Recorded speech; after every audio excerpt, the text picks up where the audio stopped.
My name is Margaret Sullivan, and the house I built with my bare hands, brick by aching brick, was nearly taken from me by the very child I once held against my chest. Trust me, you'll regret skipping this story. So before you sit back and listen, take a moment to like the video and subscribe to Grace's Truth. Now get in the mood to listen to this story because it might be the ultimate sweet revenge. It was a Sunday morning, the kind that smelled like dew and old coffee. My bones ached in the familiar way they always did when the weather changed. My knees knew the truth before the forecast. I was standing in the kitchen wiping down the same countertop I'd cleaned for over 30 years when I noticed it. A subtle shift. A silence that wasn't peaceful, but calculated. Claire hadn't spoken to me much lately. Not since her husband got that promotion and they moved in temporarily after the flood in their apartment complex. That was nearly 7 months ago. 7 months of side glances of forgotten groceries, of my own dinner portions growing smaller, while theirs somehow stayed generous. I didn't complain. I'd raised Claire to be independent, hadn't I? To be strong. But maybe not to be kind. I thought it was just stress. Life, marriage, long hours, she had enough on her plate. But something deeper had settled into her bones, a sharpness in her tone that hadn't always been there. Then came the envelope.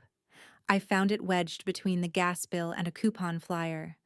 A thick cream-colored folder with my name on it in stiff legal print. I wasn't expecting anything. My eyes weren't as sharp as they used to be, but I could still read. Quitclaim deed, property transfer. At first I thought it was a mistake, maybe some scam mail, but my name was there, typed neatly under grantor, and below it, Claire's name, grantee, and then my signature. Signed, dated, and notarized. Only, I never signed it. The room began to spin just a little. I sat down at the kitchen table, the one my husband carved by hand when we were still young and poor, but full of hope. I placed the paper down in front of me, staring at it like it might explain itself if I waited long enough. I picked up the phone, dialed Claire's number. She was upstairs. She let it ring 4 times before answering with a practiced brightness. "Hi, Mom. Everything okay? I just found something strange in the mail," I said slowly. "Looks like legal documents. A property transfer." There was a pause. Too long. "Oh, that. Yeah, remember. You said it'd be easier to put the house in my name, in case anything happened. We talked about it a few months ago. I told you I'd handle the paperwork." I didn't remember that conversation, and I remembered everything. She kept talking, voice sugary and smooth, but something in me had gone cold. "You said you wanted me to be secure. It was your idea, Mom." I nodded into the phone like she could see me. My hand resting on the kitchen table was trembling. "That's right," I whispered. "I must have forgotten." I hung up shortly after, faking a cough to end the conversation, but the tremble didn't stop. Because that wasn't my signature. And Claire knew it. I sat in that kitchen for over an hour, memories flooding me like an old wound reopened. I thought about the night she was born, how I screamed into a towel to keep from waking the neighbors in our tiny apartment.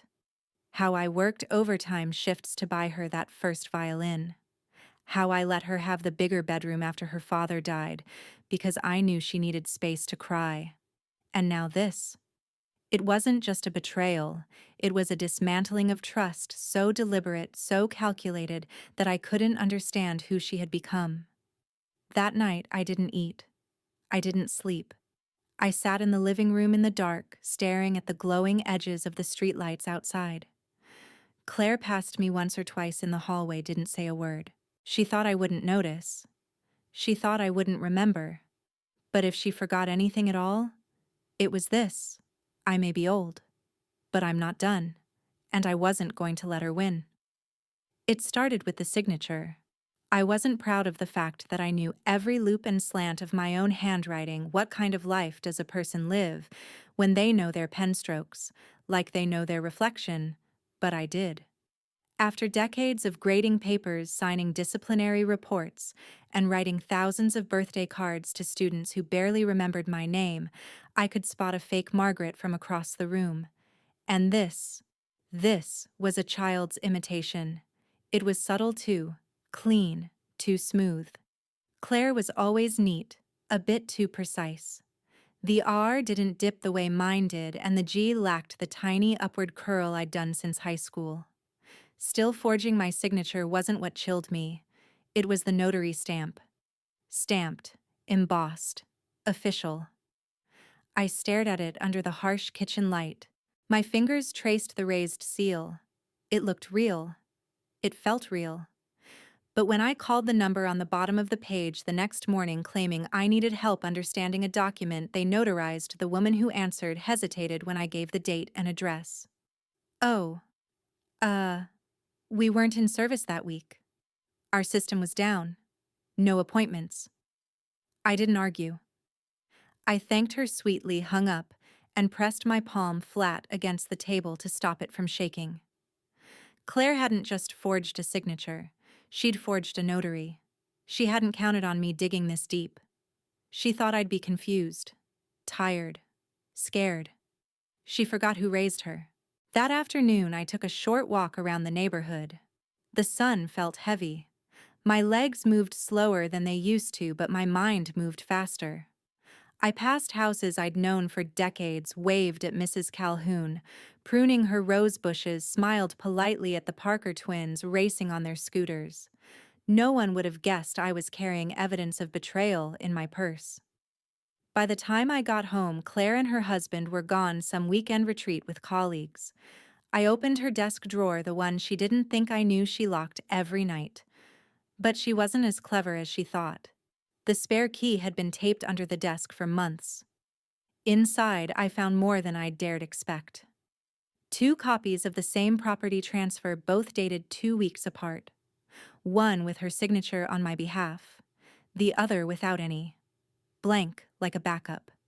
A printout of an article titled "Declaring a Parent Mentally Incompetent, How to Begin." And then, a letter. Unsent. Crumpled. Still sitting in the waste bin. To whom it may concern, I am writing to formally report signs of early onset dementia in my mother, Margaret Sullivan. She has become increasingly forgetful, disoriented, and paranoid. We are growing concerned about her ability to manage the household or make financial decisions. It went on for half a page. Calm, clinical, heartless. I sank onto her bed and reread it 3 times. Each time the words struck harder. Forgetful, disoriented, paranoid. She was building a narrative. If I fought back, no one would believe me. That's what she was counting on. I should have cried. I think most mothers would have. But I didn't. Something colder moved into my chest that day. Not hate. Not quite. Resolve. That evening, I returned everything to its place, locking the drawer exactly the way I found it. I cleaned the kitchen, made a small dinner, and sat alone at the dining table with a cloth napkin folded neatly in my lap. I chewed slowly, swallowed hard, and began to plan. If Claire wanted to act like this was her house, let her. I would play the role she needed me to play, helpless, drifting, a confused old woman just grateful to be cared for. I knew enough about predators to recognize one thing: they're most vulnerable when they think the hunt is already over. So I let her believe it. The next morning, I asked her how to work the washing machine, something I'd done for 25 years. She rolled her eyes but explained it slowly like I was a child. I smiled and nodded, thanking her with a gentle squeeze of her hand. The week after, I forgot where the sugar was. I asked if I had fed the cat, even though our cat died 3 years ago. Her eyes lit up. Just a flicker. But I saw it. Every time I stumbled, she grew more certain that her lie was becoming the truth. And that certainty would be her downfall. One night I called someone I hadn't spoken to in years, my old friend and former student, now an attorney, Joshua Bell. He had been a scrappy teenager with a stutter, always raising his hand in my English class even when he didn't know the answer. He had once told me, eyes brimming with tears after his parents divorced, that I was the only adult who ever listened to him. Now he owed me. And he knew it. He picked up after the second ring. Ms. Sullivan. I closed my eyes at the sound of his voice. Warm, capable, confident. Joshua. I need a favor. A quiet one. His response was immediate. Anything. I told him everything carefully, clearly, and without emotion. I sent him scans of the documents I had copied when Claire was away. I read him the unsent letter word for word. He was silent for a long time after I finished. Finally, he said, "This could work in your favor. But you'll need to let her think she's winning. And I'll need time to build the case." I smiled faintly. Time is all I've got.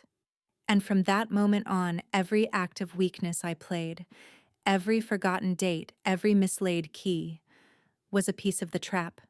She was forging a future where I disappeared. I was designing a moment where she'd be exposed. And all I had to do was wait for the right time to set the table. The first time I confronted Claire, it was over a cup of tea. Not shouting, not finger-pointing.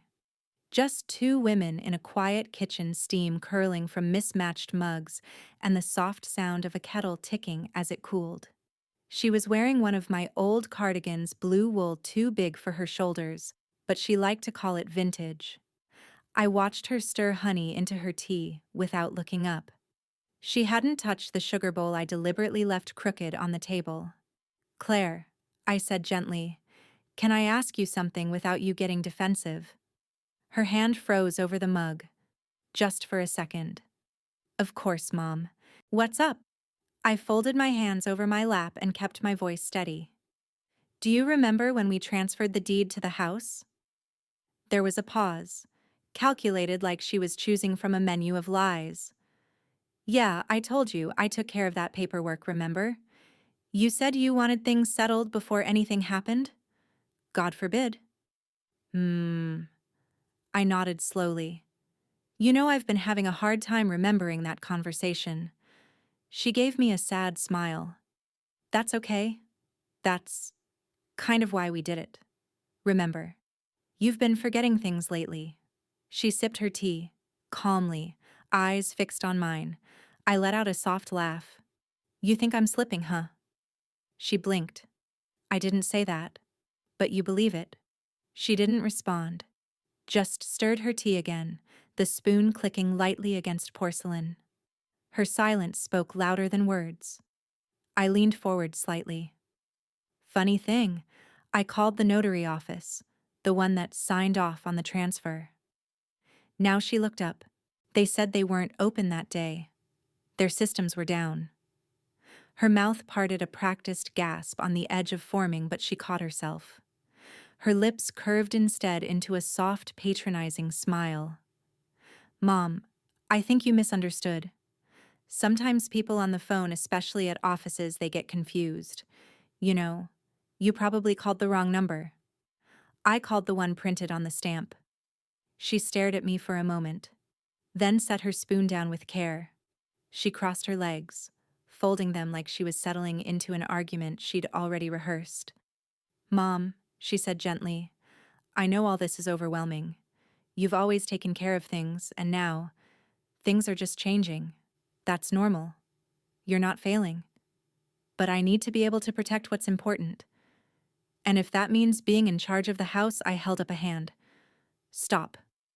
My voice wasn't loud, but it landed like a book slammed shut. She flinched. Just a flicker. I set my own mug down. "Claire, I may forget where I put my glasses. I may need to ask what day it is twice in one afternoon. But don't confuse memory lapses with stupidity. You know I didn't sign that paper." She was silent. I leaned in slightly. "And you know that I know it." We stared at each other. Her eyes were ice. Mine were colder. And then she did the thing that broke my heart more than anything else. She smiled. Not apologetically, not guiltily, but like a woman who had already bought the car, burned the receipt, and tossed the match into the gas tank. "Well," she said lightly, rising from her chair, "we all do what we have to do." And with that, she walked out of the room. I sat alone for a while. The walls felt closer than usual. My fingers trembled around the tea mug, now cold. That smile. It wasn't Claire's. It wasn't the girl who cried at her father's funeral, who brought me orange juice when I was sick, who fell asleep on my shoulder during storms. It was the smile of someone who had already buried me in her mind. I knew then I couldn't appeal to her conscience. There was no tearful reunion at the end of this. No realization. No regret. Only strategy. Only silence and planning. I would have to play her game, but better. Over the next few weeks, I slipped further into the role. I started keeping a log of everything, every cruel glance, every snide comment, every transaction she made under my name. And I did it quietly. Claire started leaving articles on the table about assisted living and safe transitions for elderly parents. She started speaking louder to me, slower. I responded with blank stares and soft nods. At one point, she held up a spoon and asked, "Do you remember what this is called?" I blinked at her. "A fork." She smiled. "It's okay, Mom." I smiled back. "Thank you, dear." And I wrote it all down that night in my journal, which I hid inside a false panel in the sewing cabinet. Joshua called weekly. He was building a portfolio, paper trails, behavioral logs, expert consultations.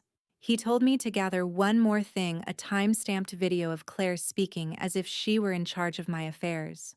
So I bought a hidden nanny cam and planted it in the bookshelf facing the kitchen. It only took 2 days before Claire bragged on the phone to a friend. "It's basically mine now. She doesn't even read the mail anymore. I do everything." It was all I needed. But the hardest part wasn't the games. It was pretending I didn't love her. Because I did. And I still do. But love doesn't mean surrender. Not when it becomes a weapon used against you. Claire thought she was clever. But she had one fatal flaw. She believed that because I loved her, I would never fight back. She didn't know that I could love someone and still take everything back when they tried to destroy me. I wasn't supposed to find out. Everything Claire did, every form, every phone call, every planted seed of doubt, was done under the assumption that I was already fading, that my mind was too soft, too fogged with age to hold on to truth. But the truth has a strange way of surviving. Even under pressure, even when buried deep, it claws its way to the surface. And one night it came back to me in full. It started with a strange call from my old doctor's office. They wanted to confirm the follow-up on my early-stage cognitive decline diagnosis. What diagnosis, I asked. The nurse hesitated. It was faxed to us 2 weeks ago, signed by Dr. Green. Dr. Green had retired 3 years ago.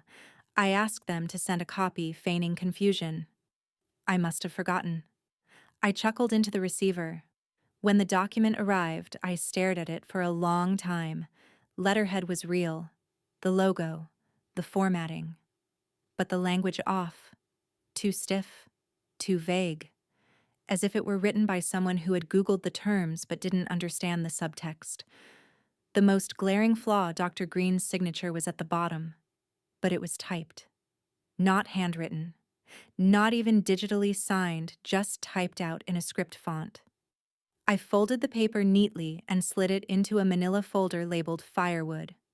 I was gathering kindling for the burn that was coming. Later that week, I dug deeper. I called a social worker friend, Linda, from my old school. She'd helped dozens of elderly clients navigate the system. I told her I was concerned about a friend's daughter. Her response nearly took the wind out of me. If a family member gathers enough claims letters from neighbors, fake doctor notes, bank activity that suggests confusion, they can request temporary conservatorship even without the person's consent. It's rare, but if the court thinks there's risk to assets or health, they can move fast. I asked what the minimum was. She paused. 3 solid documents. A notarized letter, a statement from a medical source, and any witness or video suggesting cognitive decline. Claire had all three lined up: the notary, the forged doctor letter, and the recordings she probably planned to stage or selectively edit. I sat in the kitchen that night with all the lights off. The only glow came from the hallway nightlight, a small one shaped like a tulip. It had been Claire's favorite when she was little. She used to beg me to leave it on when storms came. Now she was the storm, and I was done being afraid of the thunder. The next morning, I waited until Claire left for her brunch meeting. I went straight to her room.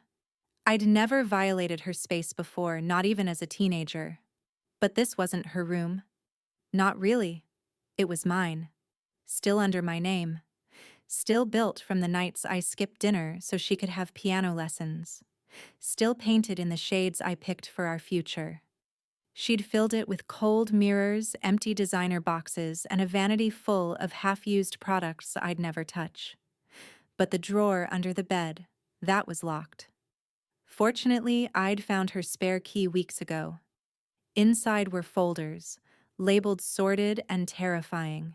Dementia case notes, Phase 1 power of attorney, draft asset liquidation post-transfer. And beneath that, a small notebook with scribbled reminders, record her asking the same thing twice. Offer to cook film if she refuses. Leave bills unpaid, blame her. She had a list. She had a schedule. She had a plan to erase me step by careful step. And I wasn't supposed to see any of it. But I did. And for the first time in months, I wasn't devastated. I was dangerous. I photocopied everything. I put it all back exactly as I found it, not a paperclip out of place. When Claire came home that evening, she found me crocheting by the fireplace, humming the lullaby I used to sing her when she had nightmares. She offered me tea, and I thanked her sweetly. She watched me stir the sugar absent-mindedly. I could feel her satisfaction grow with each quiet nod I gave her. She thought I was slipping further. She had no idea how clearly I saw her. The following week, I visited Joshua in his office. He laid out everything I'd collected: documents, recordings, forged letters, false declarations.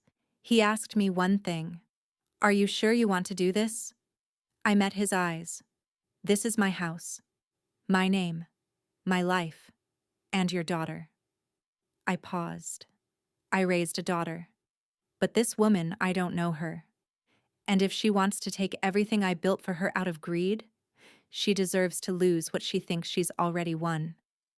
Joshua leaned back and gave me a nod that told me we were on the same page. And then he handed me a blank piece of paper. "She'll need to sign something eventually. You give me the word when the time is right, and I'll make sure it's the last thing she signs in this house." That night, as I sat in the garden under the stars, I didn't feel rage.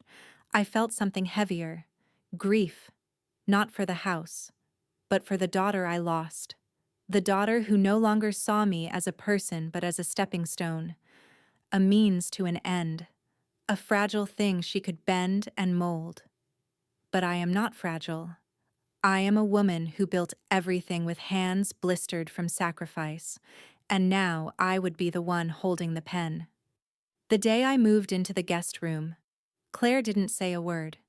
She just left a stack of towels on the edge of the bed and called it a fresh start.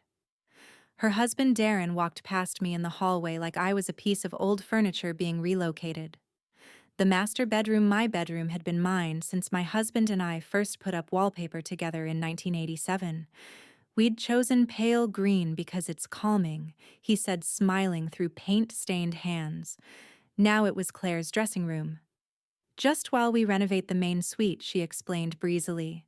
"We need more space for Darren's equipment." What equipment? He was an accountant. But I nodded, like I always did. I moved my folded clothes into drawers that still smelled like cedar, even though no one had stayed in the guest room for over a decade. I placed my hairbrush on the dresser and my reading glasses on the nightstand, like I was a visitor in my own skin. That night, the house felt different. The pipes sounded louder, the walls thinner. Every step I took felt borrowed.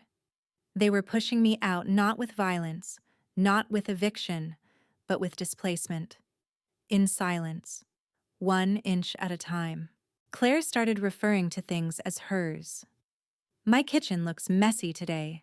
I want to repaint my front porch this spring. She never corrected herself.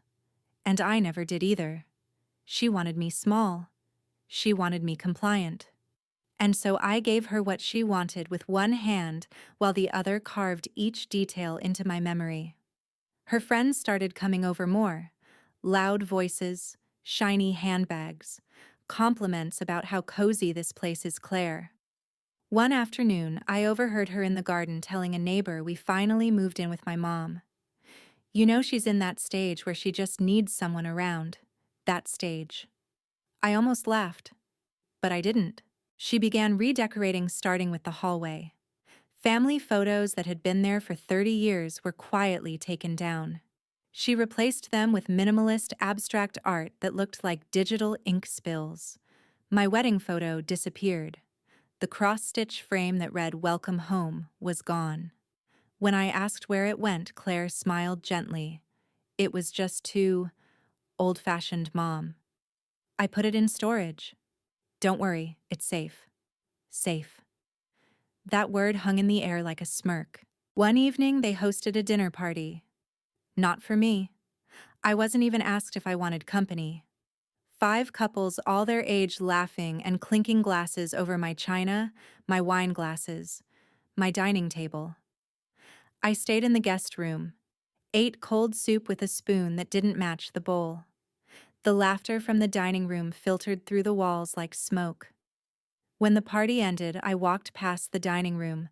A champagne cork rolled gently on the floor. Claire and Darren were sitting close on the couch, wine-stained and victorious. She's a shadow, Claire whispered, not realizing I was in earshot. It's just a matter of time. And maybe, in her mind, that was true. But she forgot that shadows always follow light. The next morning, I planted a microphone under the hallway table. Another one in the office. I had already received the go-ahead from Joshua. Just keep it clean, he had told me. No traps. Just truth. The truth was exactly what I planned to collect. Then came the moment I knew I was no longer a guest, I was a ghost. I found a realtor's business card on the coffee table. On the back, in Claire's handwriting, was scribbled, "Estimate 490K as IS. Push timeline forward. Push timeline forward." I wasn't even included in the timeline. I wasn't even an obstacle. Just an object waiting to be removed. But I didn't confront her. Not yet. I began to make myself smaller physically. I walked slower. I let my shoulders droop. I asked questions I already knew the answer to. When she corrected me, I thanked her. When she rolled her eyes, I apologized. She grew more confident each day, mistaking my performance for decline. Every time I stumbled deliberately, she straightened taller. I heard her whisper to Darren one night, "It's almost time." He asked, "You sure she's that far gone?" Claire laughed. "She sleeps in the guest room and asks me how to turn on the oven. I think we're safe." They didn't notice the files on my flash drive, neatly organized and time-stamped. They didn't know I'd installed a motion-triggered camera in the office, one that caught Darren trying to access my computer without permission. They didn't know that my bank statements were being monitored by Joshua in real time. They didn't know that their little renovation was already a part of an active investigation. And they didn't know that I was counting down the days to my own dinner party, the one where Claire would finally learn what it means to take everything from someone who remembers everything. That night, I pulled out my husband's old notebook from the closet. Inside it was a recipe, handwritten and smudged, the one we used to make every year on our anniversary, braised duck with honey balsamic glaze. I hadn't cooked it since he passed. But suddenly, I felt a strange urge, not to eat it, but to serve it, carefully, with wine, candles, napkins folded like lotus petals, to set the table not for forgiveness, but for reckoning. A last supper not for me, but for them. Her name was Judy, my sister, my only sibling. We hadn't spoken in 12 years. Not since the day we stood in our mother's hospital room arguing over a signature one I refused to give, and one she swore would just make things easier. The irony doesn't escape me now. But something in me, maybe desperation, maybe instinct, reached for the phone. One gray afternoon and dialed the only number I still had scribbled in pencil at the back of my old cookbook. 3 rings. Then hello. Her voice was older, lower, but still sharp. Judy had always been the kind of woman who made herself known in a room. And even now I could hear the walls lean back just a little to make space. Judy, I said quietly. It's Maggie. Silence. Then slowly. Well, hell must have finally frozen. I almost laughed, but my voice cracked instead. I need your help. There was another pause. Shorter this time. Tell me everything. We spoke for an hour that day. And again, the next. And the next. I told her everything about Claire, the forged papers, the fake diagnosis, the slow erasure of my presence from the house I built. I didn't expect sympathy. Judy had never been warm.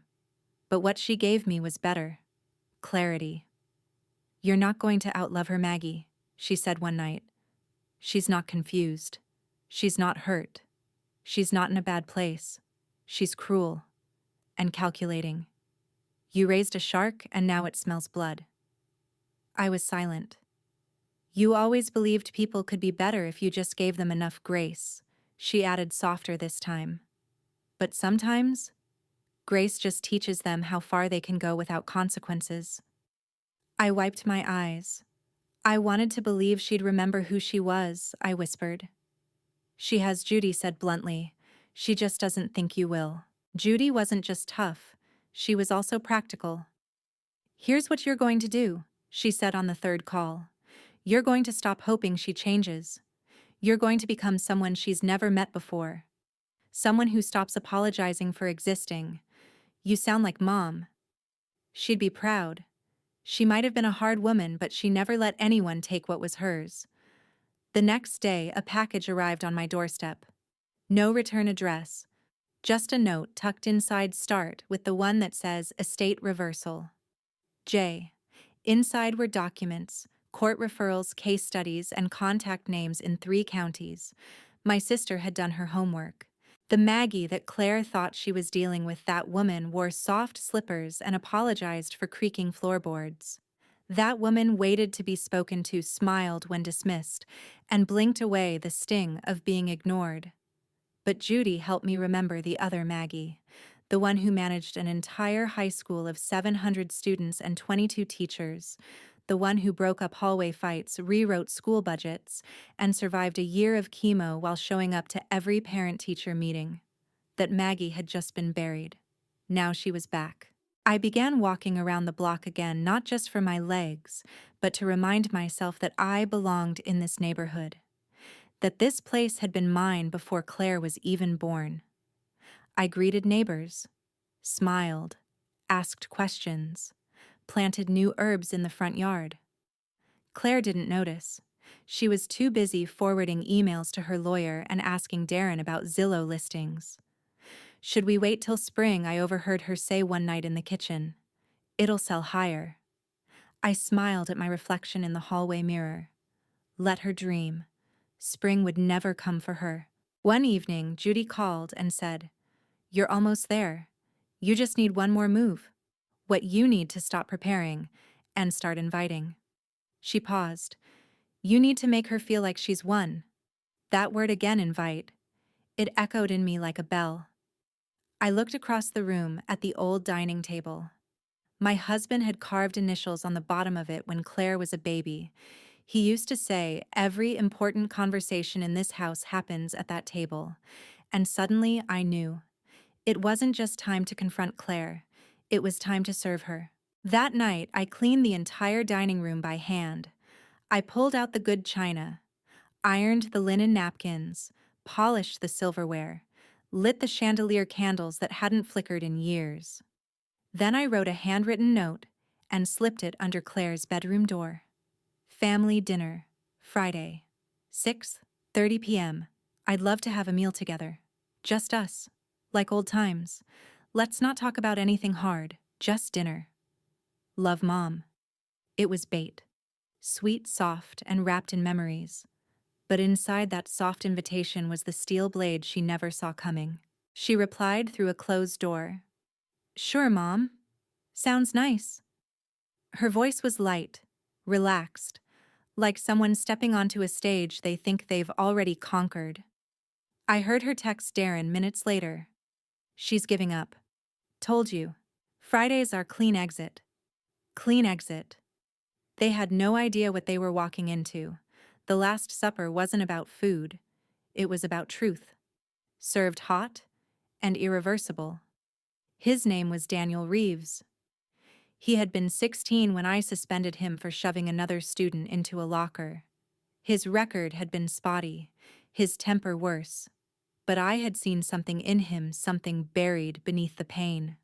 So instead of expelling him, I had called his mother, arranged weekly counseling, and visited his classroom unannounced every Friday, just to make sure he was still standing.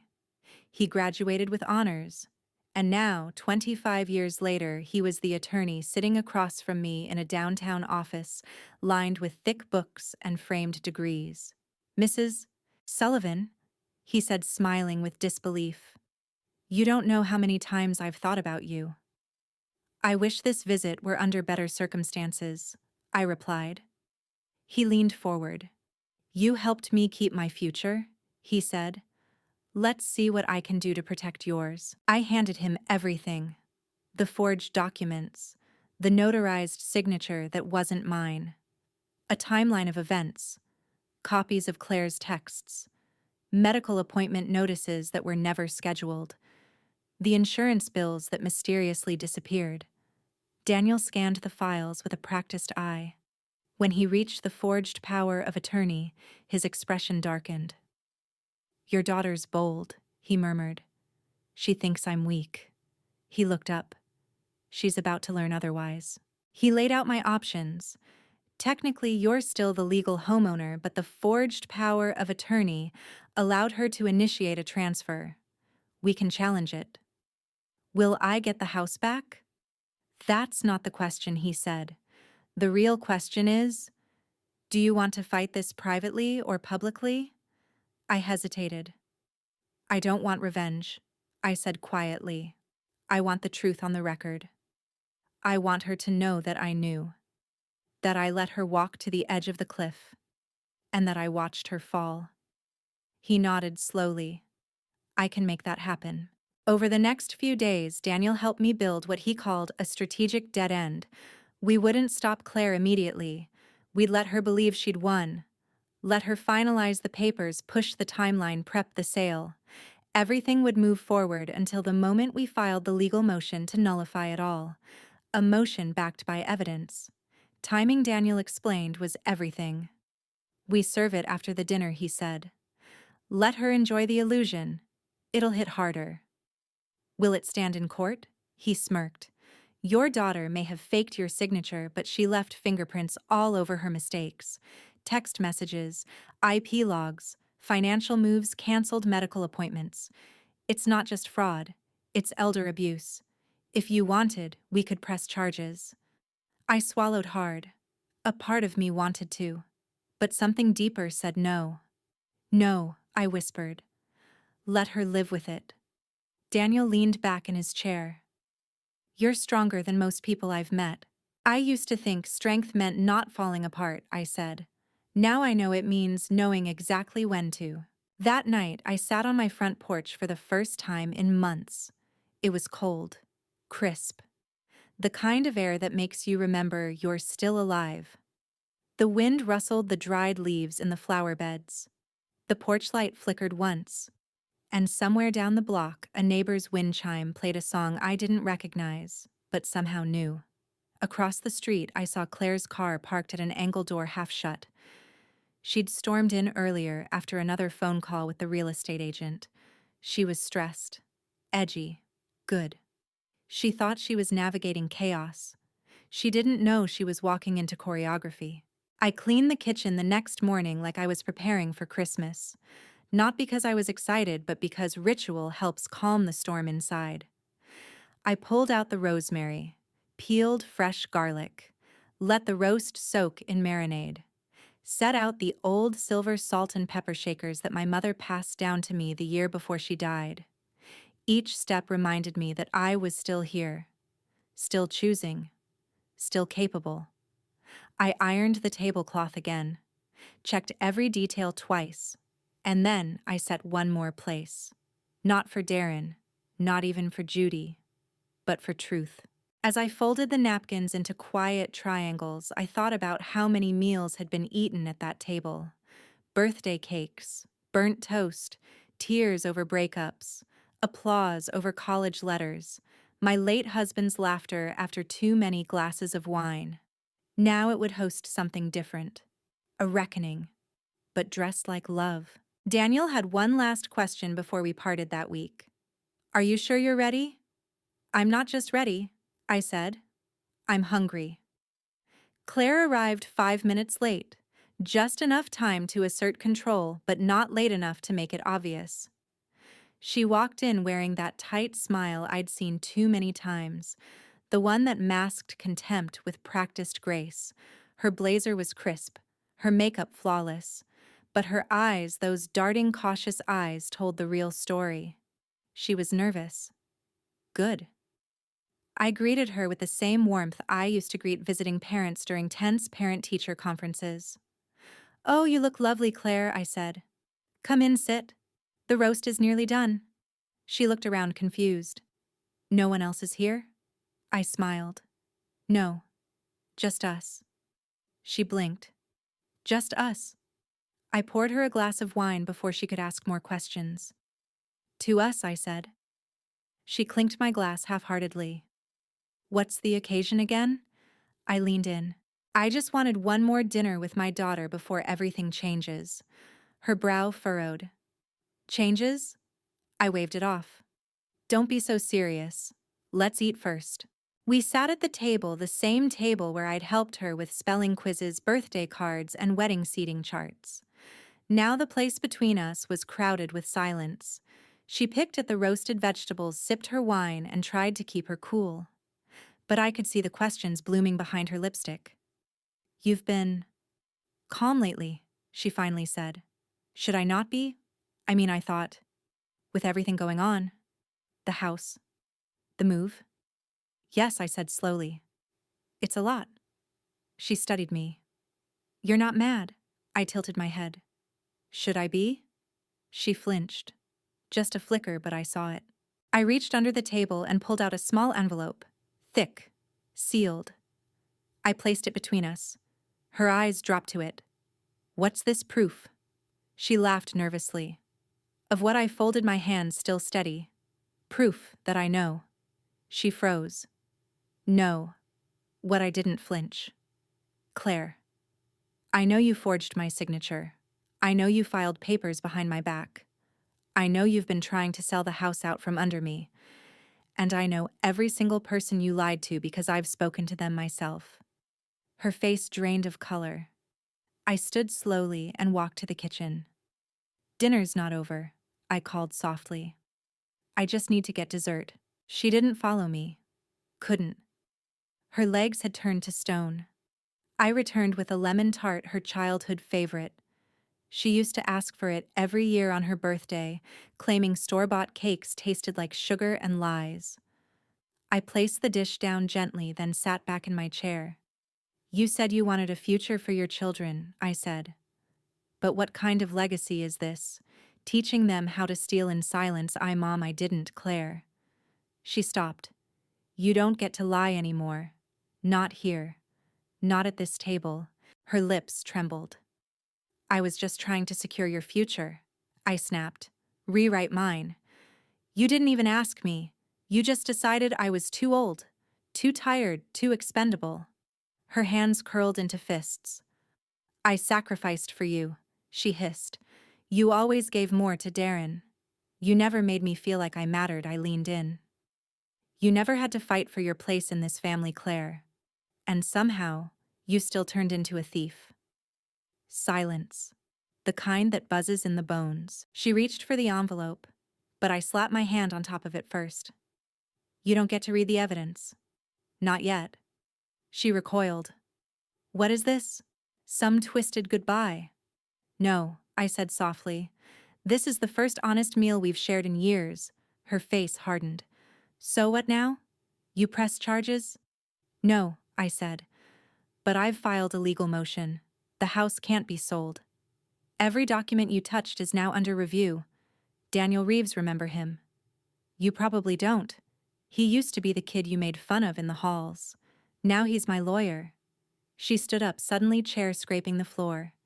You can't do this, I already did. I rose too slow and steady. You're going to go home tonight, I said.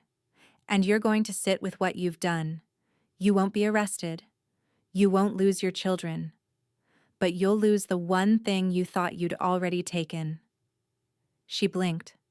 What? My silence. She stood there, breathing hard, eyes glassy. But there were no apologies, no collapse, just a stiff chin and a clenched jaw. Are you happy now? She whispered. No, I said. But I'm not afraid anymore. I handed her the envelope. She didn't take it, so I left it on her plate. She left without saying goodbye. I watched her car pull away, her taillights blinking like fading guilt. The house felt lighter. Not because the burden was gone, but because it had finally been named. The morning after the dinner, I expected silence, maybe even fear. But instead, there was a knock.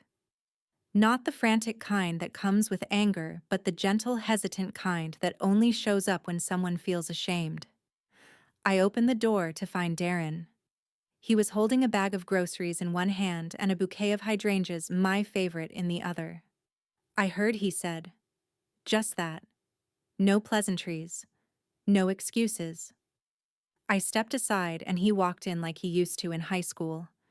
Nervous, uncertain, hoping not to disappoint. He unpacked the groceries quietly while I poured us both some tea. I was still in the robe I wore the night before. I hadn't slept. He placed a lemon yogurt on the counter and smiled faintly. Remember when I used to think this was ice cream? I smiled. And you'd cry every time it wasn't. He chuckled. Then the silence fell again. Finally, he said, Claire called me. Said you ambushed her. I sipped my tea. Is that what she told you? She was crying. Said you humiliated her. I looked out the window. The sun was filtering through the leaves, painting gold on my kitchen floor. She humiliated herself, I said. I just stopped covering it. He didn't argue. Just sat down, folding his hands the same way he did as a child when he was scared of punishment. I didn't know she went that far, he said quietly. I knew something was off, but forging your name? Trying to sell the house? I nodded. She did it with precision, with certainty. Like she believed I was already gone. His eyes welled up. I should have protected you. No, Darren, I said. You believed the lie that I didn't need protecting. The house had always been a battleground, though the weapons changed over time. First it was who got more toys, then who got more freedom. Eventually, it was about who got more of me. Claire always thought I favored Darren, and maybe she was right. He was softer, easier to understand. She was sharp, ambitious, full of questions and accusations even at 7 years old. I loved them both, but I didn't always know how to show it the same way. And maybe Claire forged more than my name. Maybe she forged herself from years of feeling unseen. I want to help, Darren said. I looked at him carefully. Help. How he straightened. I want to move in. Temporarily. Fix the back fence, clear the garage, take care of things you shouldn't do alone anymore. I raised an eyebrow. You sure this isn't guilt talking? It probably is, he admitted. But it's also love. I let her lead. I stayed quiet because I thought it would pass. But you've always been the one holding everything together. He paused. I want to hold something for once. That evening, he moved a few boxes into the guest room. He didn't touch Claire's old room, I think he knew better than to disturb the ghosts that lived there. By the end of the week, 3 more people had reached out. An old friend from the school board, my neighbor from 2 doors down, even Mrs. Klein, the woman I hadn't spoken to since the HOA drama 5 years ago. They all heard the same thing: Claire had tried to take my house. But unlike what I expected, they didn't whisper or judge. They rallied. They brought food, flowers, stories of their own daughters, their own betrayals. One woman said, "She tried to erase you, but we remember who you are." I had spent so long believing that aging made me invisible. But as it turns out, truth has a glow that no wrinkle can dim. I stood taller. I smiled more. I even found the courage to sit out on the porch again, something I'd stopped doing when Claire began making decisions without me. And one afternoon, as I watched the sunset from that spot, Darren joined me. He brought out 2 glasses of lemonade and handed me an envelope. "What's this?" I asked. He shrugged. "Open it." Inside was a small brochure. It was for an art class at the community center. Oil painting. Wednesday nights. "You always said you wanted to learn," he said. I blinked. "I haven't painted since high school." He grinned. "Then you're overdue." And so one Wednesday evening, I walked into a room full of strangers, picked up a brush, and let my hands tell stories my mouth had forgotten how to share. At first, the strokes were shaky. Then they found rhythm. Color bled into canvas the way emotion bleeds into truth, messy at first, then suddenly clear. I painted a kitchen, a lemon tart, a woman standing alone at a table with an envelope in front of her. And I smiled, because for the first time in years, I wasn't painting loss. I was painting freedom. It was a Sunday morning when Claire returned. Not the Claire who was 6 and scraped her knee in the garden sobbing into my shoulder. No, this was the woman who forged my signature and tried to auction off my life. She arrived without warning. No call, no knock. I saw her through the lace curtains standing on the porch like she owned it, as if the very bricks recognized her claim. And for a moment I stood frozen, mug in hand, heart suddenly heavier. Darren wasn't home. He'd gone to the store. Just me and her. Like always. She let herself in. The door wasn't locked. It hadn't been in weeks. A strange kind of surrender, or perhaps defiance. Her heels clicked on the hardwood floor. Her coat was sleek. Her lips were tight. We stared at each other like 2 opponents meeting after a ceasefire neither agreed to. "You really told everyone," she said without ceremony. "I told the truth," I replied. She scoffed, walking deeper into the kitchen, scanning the room like a predator assessing an old hunting ground. "I didn't think you had it in you," she said. I didn't offer her tea. I didn't offer her a seat. "You came here for something," I said plainly. Her smile was bitter. "Is that what we do now? Skip the fake pleasantries." "You stop pretending first," I said. I just caught up. She dropped her bag onto the counter and took out a stack of papers. "I spoke to an attorney," she began. "Let me guess," I said. "A different one this time." She narrowed her eyes. "There's still a way for me to claim part of the estate," she said. "The forged signature. It doesn't override your will if you amend it voluntarily now. If you're smart, you'll make it official. You can still give me half." She was calm, too calm. Manipulation masked as maturity. "You think you're being generous," I said. She nodded. "I think I'm offering a solution." I leaned back against the counter and studied her. The way her jaw twitched. The way she avoided looking at the kitchen table, the very table she once refused to wipe as a teenager because it wasn't her mess. "You know what's strange, Claire?" I said slowly. "You talk about inheritance like it's a strategy game, as if you didn't spend the last 5 years pretending I was a burden. That's not true. You told Darren I should go into assisted living." Her lips parted. "You said this house would be more useful if I wasn't in it. That I was stuck in the past." Her silence was confirmation enough. "I raised you in this house," I said. I know. I built the garden you hated. I hung the photos you wouldn't look at. I paid the mortgage with dinners I skipped and shoes I didn't buy. I stepped forward slowly. You forged my name like I was already dead. Don't be dramatic. Don't you dare minimize what you did. Her face flushed. You pushed me out. No, Claire. You walked away the moment you realized love couldn't be used as leverage. There was a beat of silence that pulsed in the air like a war drum, and then her voice lowered. Mom, I need money. There it was. The center of the storm. Not love. Not reconciliation. Not even guilt. Just need. I made mistakes, she continued. I didn't come here to fight. I came here because I thought maybe there was still a way to fix things. Her voice cracked just enough to be convincing, but I didn't flinch. I already fixed things, I said. She tilted her head. What do you mean? I pulled open the drawer beside me and slid out an envelope. Inside a copy of the legal document I had prepared last week.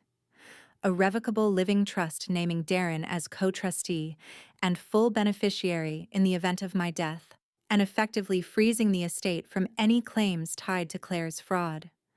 Claire's name was nowhere on it. I didn't say a word. I just handed it to her. She read it quickly. Too quickly. Then she slowed down, eyes darting back and forth, trying to find a loophole, a mistake, a sign that I hadn't done it. And when she found none, she looked up at me, genuinely stunned. You're disinheriting me? I met her gaze. I'm protecting what I have left. Her voice dropped to a whisper. I'm your daughter. I nodded. And that used to mean something. She stared at the paper like it had betrayed her more than she ever betrayed me. And then she laughed, bitter, hollow. So this is it, huh? You get to be the victim, and the victor. No, I said quietly. I get to be free. She stood still for a long time, then reached for her bag. But before she left, she turned back toward me. I hope you choke on your independence, she said. I smiled. Then at least it'll taste like truth. The door slammed harder than necessary, and just like that, Claire was gone. Not forever, maybe, but certainly for now. And as the silence returned, I poured myself a fresh cup of tea, sat at the kitchen table, and finally exhaled. After Claire left, the house felt both bigger and smaller at once.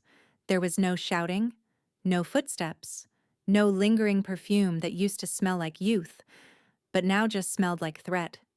It was quiet, and I wasn't sure if I liked it. I sat at the kitchen table for an hour, maybe two. The tea had gone cold. The sun was climbing the window pane like it was trying to escape the tension. I needed air. I walked out to the garage, not for the car, but for the old cedar chest tucked into the far wall. The one I hadn't opened in over a decade. It smelled of dust and dried lavender, a scent both fragile and heavy with memory. I didn't know what I was looking for, but somehow, my hand found it without thinking. A letter, folded 3 times in an envelope that had yellowed with time and hesitation. My handwriting was still neat back then. Smoother, less angry. It wasn't addressed, because I had never sent it. I took it back inside and sat in the living room. For a moment I hesitated, like opening it would let all the ghosts crawl out of it. Then I unfolded it. My name is Margaret Sullivan, and I am a woman who once made a choice I can never undo. It wasn't a letter to Claire. It was a letter about Claire. A letter I had written in the quiet after her father left us. She was 11 at the time, angry, withdrawn, refusing to eat unless it was cereal or pizza. I wrote it as a kind of therapy. I had no intention of sending it. Maybe I wanted to burn it back then, or maybe I knew that one day I'd need to read it to remember. And so I did. Claire is pulling away, not just emotionally, physically. She won't let me hug her. She flinches when I try to touch her hair. I don't think she blames me for him leaving, but I think she blames me for staying strong, for not crying in front of her, for trying to keep things normal when nothing feels normal at all. Today, she threw a plate across the room when I asked her to do her homework. She said, "You care more about dishes than people." And maybe she's right. Maybe I'm clinging to plates because they don't walk out the front door. I don't know how to show her that I'm still here, that I'll always be here. I think she's waiting for me to leave too, and I'm scared that in trying so hard to be the strong one, I've made her feel alone in her grief. I'm afraid she's going to grow up thinking I didn't break because I never let her see the cracks. I folded the letter back slower this time. I remembered that version of myself, the one who was holding everything together with trembling hands and forced smiles. The one who chose to be the rock even if it meant letting her daughter believe she had no heart. I had always believed love was shown through sacrifice. But what if Claire had always wanted love through softness? Had I been too strong for her to trust? I went upstairs to her old room. Nothing had changed since the last time I walked in. The posters of artists I never liked. The desk with the chipped corner. The drawers half empty from when she'd moved out. But the air still smelled faintly of lilacs and teenage angst. I sat on the bed and looked around, trying to imagine what it must have felt like to grow up in a house where love looked like discipline, where I made home-cooked meals and signed permission slips, but never cried in front of her, never admitted when I was scared, never told her that some nights I sat on the bathroom floor just to scream into a towel. Maybe I had taught her strength, but not vulnerability. And so when she felt powerless, she copied what she thought strength looked like: control, ownership, force, forgery. Darren came home that evening to find me sitting on the back porch, the letter in my lap. He didn't ask questions. He simply sat beside me and waited. After a while, I handed it to him. He read it in silence. When he finished, he looked at me. His eyes were glossy. "You were hurting," he said. "I didn't know how to grieve in front of her. You were trying to protect her. Maybe I just didn't want to fall apart." He nodded. Maybe. Maybe now it's okay to fall apart a little. I cried that night. Not for Claire's betrayal. Not even for my own pain. I cried for the little girl who needed her mother to cry with her and got a woman who swept the floor and said we're fine. I cried for the mother who had no choice but to pretend everything was okay or else risk the whole house crumbling. I cried for the years in between, the silence that thickened like glue between us, turning into distance, then resentment, then spite. The next morning, I lit a match and burned the letter in the sink.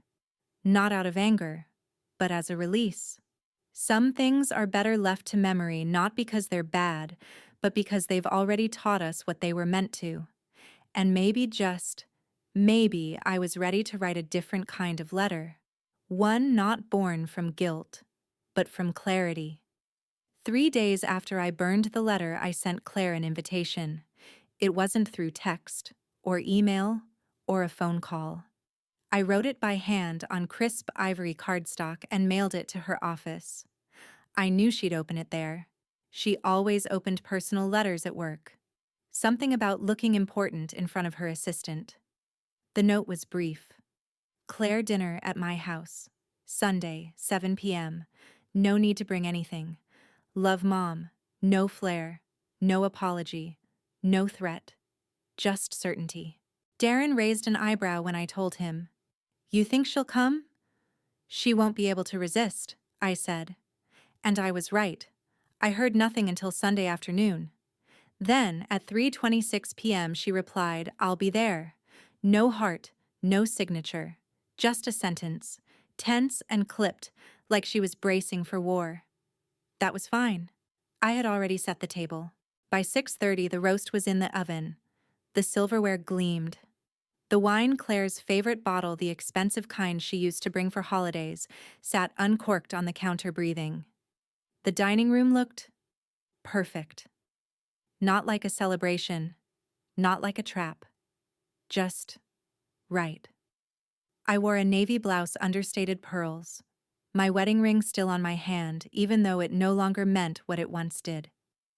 At 6:58, a black sedan pulled into the driveway, and at 7:00 sharp, the doorbell rang. Claire stood on the porch like a woman visiting a crime scene. Her expression was unreadable, part curiosity, part condescension, part defense. She wore heels too high for comfort and a blazer too stiff for family. "Mother?" she said. I smiled. "Claire, come in." She walked past me, scanning the room as if expecting to find a hidden notary or a surprise lawyer waiting in the kitchen. "Just us," I said, closing the door. She looked around the table. "Formal. It's a special night." "Oh, you'll see." We sat down. I poured the wine. She didn't touch hers at first. I served her plate: roast lamb, rosemary, potatoes, green beans with garlic, every single thing she loved when she was younger. "Your favorites," I said. She stared at the food, then at me. "Trying to bribe me back into being your daughter? I don't need to bribe you. You already are." A beat of silence.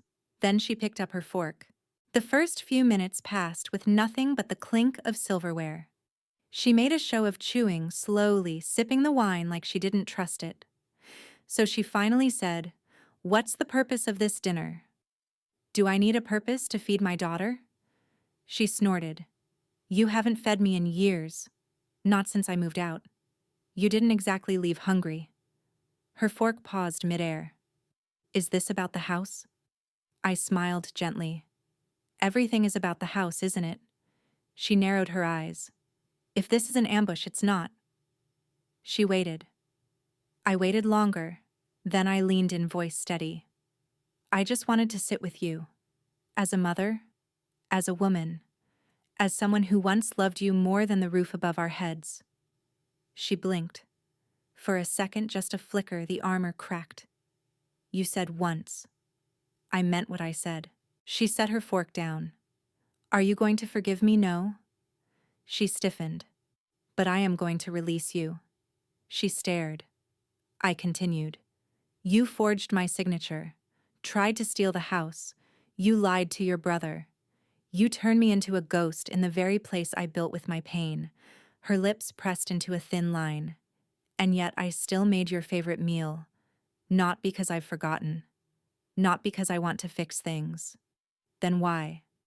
"Because I want you to remember something." I stood and walked over to the buffet. From a drawer I pulled out a black folder and placed it gently next to her plate. She opened it. Inside, a copy of the revocation notice. Signed, notarized, witnessed, the forgery undone. She stared at it. "What is this?" "The document that nullifies the one you tricked me into signing." Her face twisted. "You had this done last week. Quietly. Legally. Permanently." She stood up, eyes burning. "You invited me here just to humiliate me." "No, Claire." My voice was calm. "I invited you here to let you know that you've been cut out of the will." The words hit like a dropped chandelier. Claire froze. What I've changed everything. You won't inherit the house, the money, not even the china. Darren knows. The lawyer knows. There's nothing you can contest. I'm not punishing you.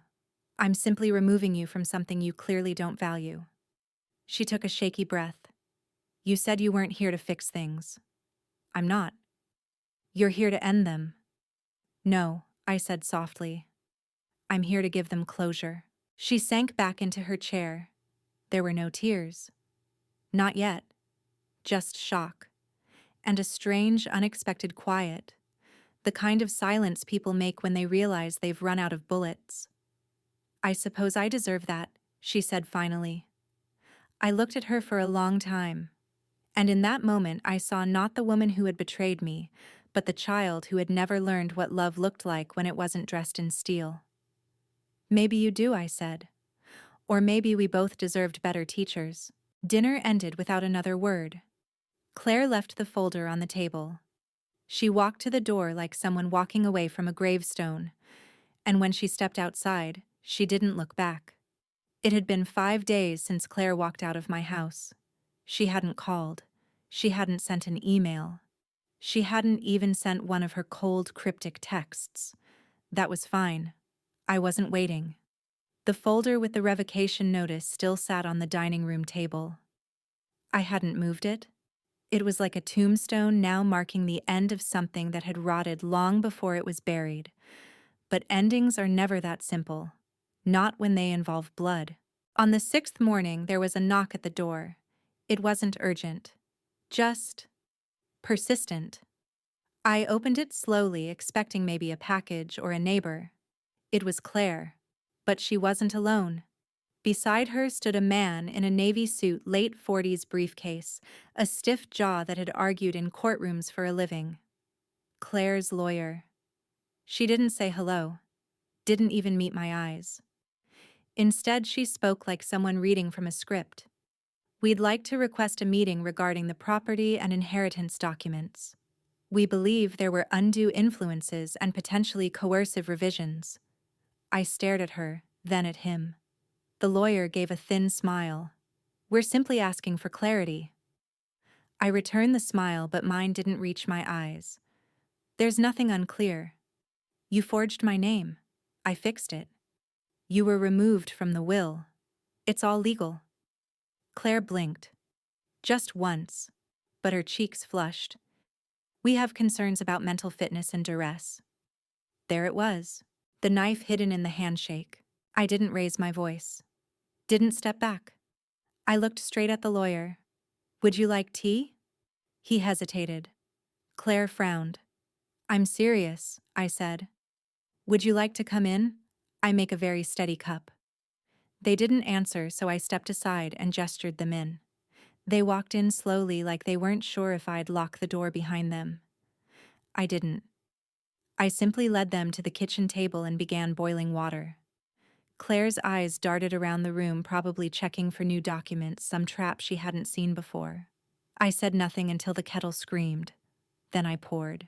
I sat across from them and folded my hands on the table. Let me tell you a story, I said. The lawyer blinked. Claire groaned softly. It's a short one, I added. They didn't stop me, so I began. When I was 38, my husband had a brief affair. You wouldn't know it, he was discreet. He left no letters, no perfume traces, no lipstick on the collar. Just coldness. And I felt it. In the way he spoke. In the way he touched nothing. Claire's eyes tightened. But she said nothing. I didn't scream. I didn't fight. I just waited. And after 6 weeks, the coldness disappeared. He came back. Like a ghost walking into his own body. The lawyer cleared his throat. I ignored him. And do you know what I learned from that silence? That you can survive betrayal, but you have to choose your silence wisely. Because silence can be strength. Or it can be surrender. I looked at Claire. This house is mine. This name is mine. The silence I gave you for years when you mocked me, ignored me, pushed me aside, that was surrender. Then I leaned in slightly. But the silence I kept when I had those papers revoked, that was strength. The lawyer shifted in his seat. There's no need for drama, ma'am. Oh, there's every need, I said, still calm. Because she brought it into my home when she forged my name. Claire stood. I didn't come here to be lectured. No, I said. You came to win. But I'm not playing anymore. The lawyer opened his briefcase and slid a folder toward me. Just a request for review. If you could have your lawyer respond, I didn't take the folder. Tell your client, I said, still looking at Claire, that my mind is sharp. My documents are clean, and my silence is over. I'm not afraid of court, Claire snapped. No, I replied. You're afraid of losing. And you already have. They left a few minutes later, the untouched folder sitting on my table like an insult. But I didn't touch it. I walked over to the fireplace and threw it in page by page, watching the flames eat each sheet like a slow, dignified justice. The house didn't creak. The windows didn't rattle. It was just peace. Heavy. Earned. Silent. That night, Darren called. I heard he said. Of course he had. Lawyers talk. Siblings talk. Families have roots underground even when the branches rot. I'm sorry, he added. Don't be. There was a pause. Do you want me to come over? I smiled softly at the phone. No, honey. I think I need to sit in this alone for a while. Okay. But if she tries anything she already did, I said. And now it's over. I sat alone in the kitchen that night. The tea had gone cold. The house felt emptier than ever, but also cleaner, like a space cleared after a long illness. I stared at the old portrait of our family on the wall taken decades ago, when Claire still fit under my chin and Darren used to cling to my skirt.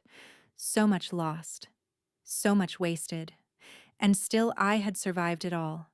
The envelope had been sealed for 6 months. Inside was the final version of my will, witnessed, notarized, and delivered directly to my lawyer's office. I hadn't told anyone what it said. Not Darren. Not Claire. Not even Alice, my longtime friend and legal advisor. But the date had come. The official reading was scheduled, and everyone would be there. The lawyer's office was a plain room, bookshelves, beige walls, the kind of place where families learned just how much love could be measured in dollars. Claire arrived first, wearing all black. Dramatic. Fitting. Darren came in a minute later, looking exhausted but calm. He nodded at her. She didn't return it. I was already seated. Alice sat beside me as my personal witness. I didn't need her there, but I wanted her there. The last months had worn me thin in places I didn't know could break. But her presence was grounding. Quiet. Powerful. The lawyer entered, a balding man named Mr. Terrence. His tone was dry, his delivery precise. Thank you for attending the formal reading of Margaret Sullivan's estate plan and last testament. This version was finalized and registered 6 months ago. Please hold questions until the end. Claire crossed her arms. Darren folded his hands. And I just breathed. It began with the typical phrases: being of sound mind, not acting under duress. I leave this letter to serve as a full and final expression of my wishes. But it was the next part that changed the room.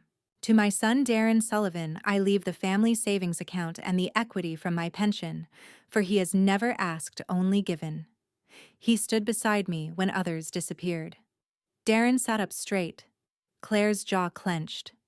To my granddaughter, Lily, Claire's daughter, I leave my antique writing desk, the photo albums, and a trust of $20,000 for educational use, on the condition that it be used by Lily directly and not accessed by any legal guardian for discretionary expenses. Claire's mouth opened, but no sound came out. Then came the fire. To my daughter Claire. Silence. I looked at her. She stiffened, expecting the worst, or perhaps hoping for a loophole. I leave this note. Mr. Terrence unfolded a smaller page. My handwriting. He read it aloud. Claire, I raised you on quiet mornings and patient evenings. I gave you everything I could. But somewhere along the way you mistook my love for weakness, my silence for permission. You took my signature. You tried to take my home. So I take back what I once offered freely. This is not out of hate. It is out of healing. I release you from me. Whatever you build next will be on your own foundation. Mother.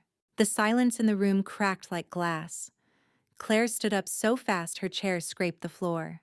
You're giving nothing to me after everything. I looked at her evenly. Everything was exactly what you tried to take. Darren didn't gloat. He didn't smirk. He just looked at her like he finally saw what had always been there. Claire turned to the lawyer. You can't. This isn't right. She's not even. She was deemed fully competent by 2 doctors, Mr. Terrence said, flipping to the legal verifications. Alice chimed in gently, and I witnessed every step of the revocation process. It's solid. Claire looked around, cornered, flushed. Then she did what she always did. She walked out. This time she didn't slam the door. She didn't say goodbye. She just vanished. The room settled. Darren looked at me with eyes full of questions but also of peace. You didn't tell me you were going to do that. No, I said, because I needed to be sure I was doing it for the right reasons. And were you? I took a moment, then nodded. Yes. As we stood to leave, Mr. Terrence held out one last envelope. This arrived for you this morning, Mrs. Sullivan. No return address. I frowned and took it. The handwriting was familiar. I opened it slowly. Inside was a single photograph, old yellowed from decades ago. It was me holding Claire as a baby sitting on the front porch of this very house. Behind us in the photo was my mother. She rarely allowed herself to be photographed, but there she was, smiling at me, hand on my shoulder, warmth in her eyes, and on the back written in faint ink were 5 words: "Don't let it die here." I stared at it for a long time, then folded it carefully and tucked it into my purse. It was strange what ghosts returned when you finally made peace. Outside the office, the sky was breaking into golden late afternoon light. Darren offered me his arm. I took it. As we walked to the car, he said quietly, "Do you regret it?" I shook my head. No. I regret letting it go on for so long. Tomorrow I would cook again. Open the windows. Write a letter to Lily, one with stories, not just funs. But for today, I would just rest. My silence had ended, and in its place I had spoken everything I needed to say. The day of the supper arrived quietly. No fanfare, no decorations, just a handwritten invitation placed gently into Claire's mailbox weeks earlier. You're invited to dinner. No agenda, just food. Mom. I wasn't sure if she'd come. After the reading of the will, I expected silence, rejection, maybe even a lawyer's letter. But she showed up 20 minutes late without Lily, without wine, without even a coat. Just that look on her face, half defensive, half lost. I opened the door and let her in. She hesitated at the threshold. "You're really doing this?" she asked. "I already have." She stepped inside and her heels clicked on the hardwood floor like they didn't belong here anymore. The table was simple. My old china. 2 candles. Roast chicken just like I used to make when she was young. Potatoes. A salad she once loved but hadn't touched in years. We sat in silence for minutes. I didn't speak first. That used to drive her crazy. Claire finally broke. "Why now?" I looked her in the eyes. "Because you deserve to know that I loved you before I stopped trusting you." She winced. "You wrote me out of everything." "No. You wrote yourself out when you forged my name." Her lips parted, but she didn't deny it. "Not this time." "I was drowning," she finally said. "That house was security. I thought if I just took control, I could finally breathe." "You buried me alive to build yourself a staircase," I said softly. Tears welled in her eyes, but she blinked them away. "You always make everything about sacrifice." I gave a dry chuckle. "Because I did sacrifice. You know how many nights I ate toast so you could have ballet classes." She said nothing. "But this," I continued, "this supper, it's not about guilt." She looked up, confused. "It's about goodbye." I pushed a small envelope across the table. Inside it, a copy of the photo she had sent anonymously. Me, her, and my mother. And a check. Not much, just enough to get her started somewhere else, with no strings. Her fingers hovered above the envelope. "I don't want pity," she whispered. "It's not pity. It's permission," I replied. "To leave without owing me anything." She shook her head. "You're not kicking me out, I already did. This is me letting go." We didn't talk much after that. She ate a few bites. I did too. Then she stood. I don't know what to say." I smiled gently. "That's fine. You've said enough for a lifetime." She lingered at the door. "Will you ever forgive me?" I gave her the truth. "Maybe. But forgiveness doesn't always mean re-entry." She nodded slowly, then opened the door. And for the first time in years, she looked back. not with contempt, but with something like mourning. Then she disappeared into the night. The house was quiet again, but it didn't feel hollow. It felt free. I poured myself a glass of tea, sat by the window, and watched the moon slide across the glass like a blessing.